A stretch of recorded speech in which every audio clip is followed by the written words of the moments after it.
Now on BBC One Scotland, the Sunday evening BBC News with Reeta Chakrabarti in Lviv and Hugh Edwards in London. All the way back this time, gently, Robert, all the way back.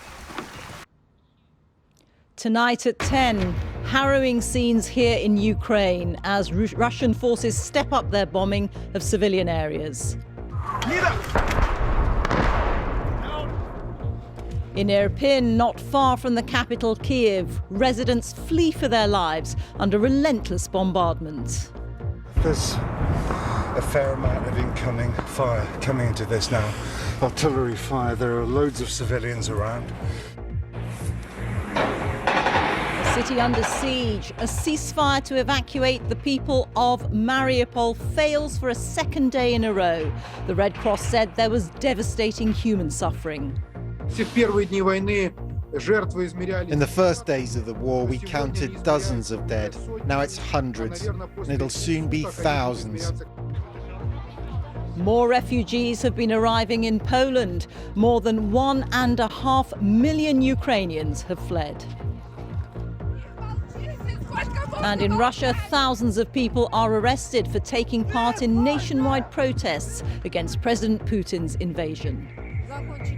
We'll also be reporting on the latest challenge to Boris Johnson over his appointment of a wealthy Russian businessman to the House of Lords. Also tonight, at the Winter Paralympics in Beijing, a first gold for Great Britain with Neil Simpson in the men's visually impaired Super G skiing.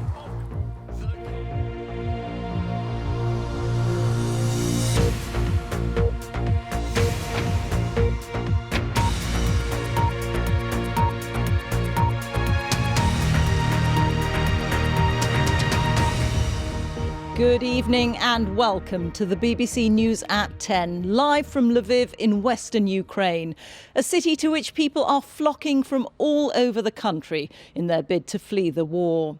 The latest images show Russian forces engaged in what's being described as a terrifying bombardment of the town of Irpin, which is near the capital Kiev.